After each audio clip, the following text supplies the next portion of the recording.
जय जय पारसनाथ, जय पारसनाथ बोलो जय जय पारसनाथ।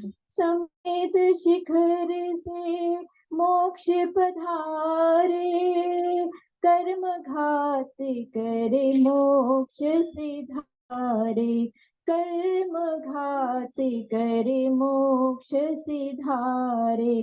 सहनशीलता के अवतार, सहनशीलता के थे अवतार। बोलो जय पारसनाथ, बोलो जय जय पारसनाथ, जय पारसनाथ बोलो जय जय पारसनाथ। जय बड़े पार्श्वनाथ भगवान की जय।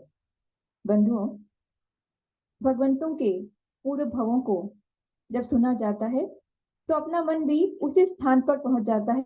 लगता है अपने आंखों के सामने वो सब दृश्य आते चले जा रहे हैं।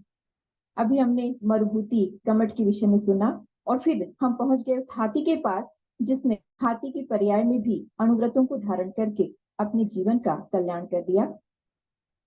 एक तिर्यंच प्राणी ने भी संस्कारों के बल अपनी आत्मा को भगवान बनाने का जो पुरुषार्थ किया, उसका जीता जागता उदाहरण हम सबके सामने प्रस्तुत है भगवान पार्श्वनाथ स्वामी के रूप में। अब ये हाथी जो यहाँ से एक तरह से संलेखना पूर्वक समाधि मरण करता है, वो जाकर स्वर्ग में उत्पन्न होता है, क्योंकि ये निश्चित बात है जो अनुव्रतों का पालन करते हैं वो किसी भी अन्य गति में जा ही नहीं सकते। उनको देव योनि में ही जाना उनका निर्धारित हो जाता है, निश्चित हो जाता है। तो वो साथ जो हाथी है वो कहा जाता है देव गति में जाता है और 12वें स्वर्ग तक पहुंच जाता है। पहले 2 स्वर्ग में नहीं, 12वें स्वर्ग तक पहुंच जाता है। एक तिर्यंच प्राणी 12वें स्वर्ग तक चला जाता है क्योंकि उसने संयम का, अनुव्रतों का परिपालन किया है। उस 12वें स्वर्ग के स्वयंप्रभ विमान में शशिप्रभ नाम का वो देव हो जाता है। हम सब जानते हैं कि जब हमको गुरु के मुख से हमेशा सुनने को प्राप्त होता है कि जब भी कोई जीव देव पर्याय में जाता है तो वहां पर उपपाद शय्यासी जन्म होता है। अंतर्मुठ के अंदर ही 16 वर्ष के नवयुवक के समान उसका शरीर बन जाता है और वो उठकर खड़ा हो जाता है और अपने चारों तरफ देखता है कि अरे ये कहाँ आ गया, इतना सुंदर वैभवशाली ये कौन सा स्थान है जहां पर मुझे ये सुंदरता सुंदरता चारों दिखाई पड़ रही है। चारों तरफ उसके देवगण हैं, देवांगनाएं हैं, वो सभी लोग उसका बहुत अधिक आदर और सम्मान के साथ उसकी ओर दृष्टिपात कर रहे हैं। जैसे सोकर के युवक उठता है, इस प्रकार से वो उपाद शैया से वो देव शशिप्रभ नाम का उठकर खड़ा हो जाता है और सब देवगण और देवांगनाएं उसको घेर लेते हैं और कहती हैं जय हो स्वामी, आपकी जय हो, आपकी जय हो स्वामी। चारों तरफ कल्पवृक्ष भी दिखाई पड़ रहे हैं, उनसे पुष्प जो गिर रहे हैं और इस नव आगंतुक की वहां पर स्वागत सम्मान के लिए मानो पुष्प की वृष्टि वहां पर हो रही है। ये 12वें स्वर्ग का दृश्य है। आप सुनते जाइए और आंखों के सामने कल्पना करते जाइए कि चारों ओर वो कल्पवृक्ष हैं, देव देवांगनाएं हैं जो इस नवीन देव का स्वागत करने के लिए अत्यंत तत्पर हैं। बड़ा आश्चर्य होता है उस जीव को, मैं ये कहाँ आ गया, कैसे आ गया अभी तक।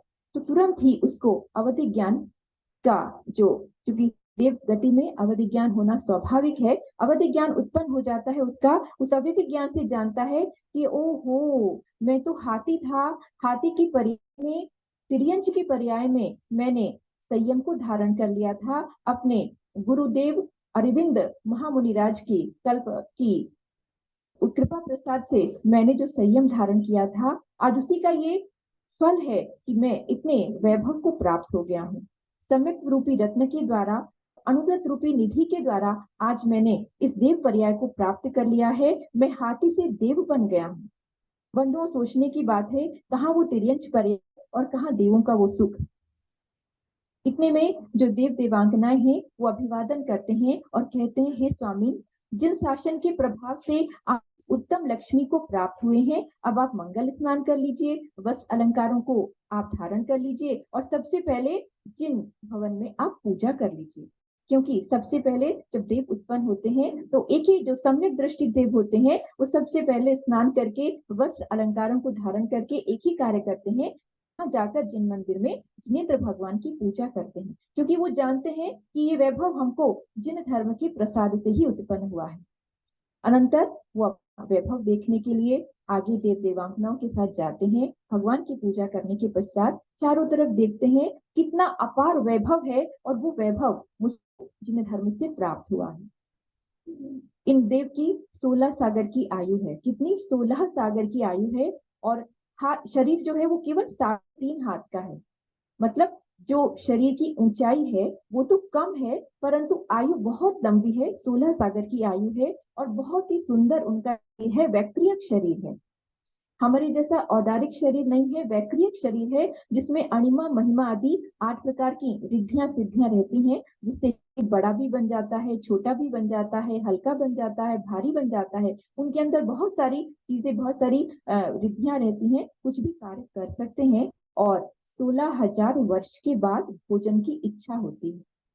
अपने को जो साधारण प्राणी है, संसारी प्राणी है, दिन में 3 बार, 4 बार, 6 बार, 10 बार भी चलता है, और रात में मिल जाता है तो भी चलता है, और उनको भोजन की इच्छा होती है 16,000 साल के बाद इच्छा होती है। और इच्छा होते भी ये नहीं सोचते कि हम जाके ये खा लें, तुरंत ही जैसे इच्छा होती है वैसे ही उनके कंठ में अमृत झर जाता है, जिसको कि मानसिक आहार कहा जाता है, और वहीं पर हो जाती है। पुनः आवश्यकता महसूस ही नहीं होती कि शरीर को कुछ हमको देना है।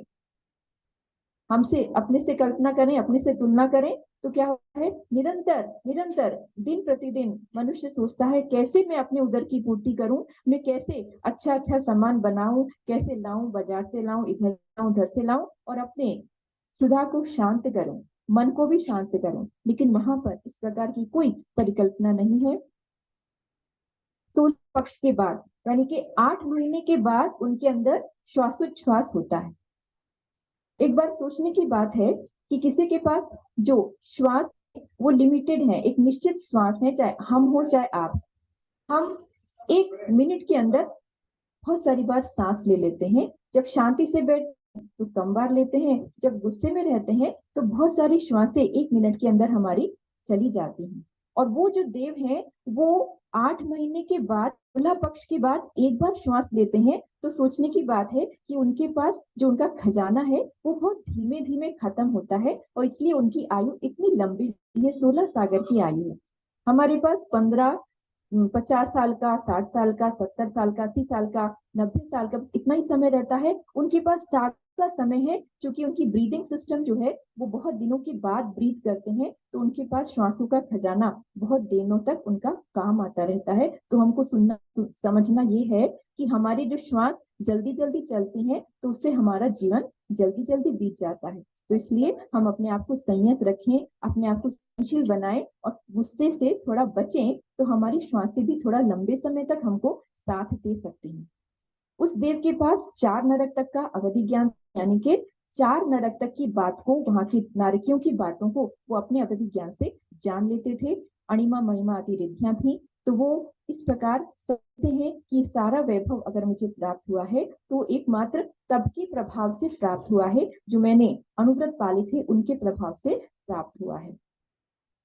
अब कैसे इतना लंबा समय है, कैसे बिताते हैं वो अपना समय, तो कभी सुमेरु के चैत्यालयों की वंदना करने चले जाते हैं, कभी चारण रिद्धिधारी मुनियों की वंदना करने चले जाते हैं, कभी भगवंतों के पंच कल्याणकों में चले जाते हैं, और कभी अपने सच्चे गुरु अरविंद गुरु की पूजा करने के लिए भी चले जाते हैं, कभी समय शिखर की वंदना के लिए चले जाते हैं, और कभी अपने क्रीड़ा भवनों में क्रीड़ा करते हैं अपनी देवांगनाओं के साथ। उनके पास समय ही समय है, किसी प्रकार का कोई काम नहीं है। तो उनका काम एक यही है कि वो किस प्रकार धर्म पालन करके अपने पुण्य की गठरी को बढ़ाते रहते हैं, अपने पुण्य को बढ़ाते रहते हैं, और कभी भगवंतों के समवसरणों में जाकर वहां पर दिनों दिनों व्यतीत करते हैं, और भगवान की दिव्य देशना का पान करके अपने सम्यक्त को और अधिक निर्मल और दृढ़ बनाते रहते हैं। तो देव बन करके यही कार्य करते हैं, जो सम्यक दृष्टि देव है उनका यही एक कार्य रहता है। तो इस प्रकार से वो देव का भाव हमने जाना।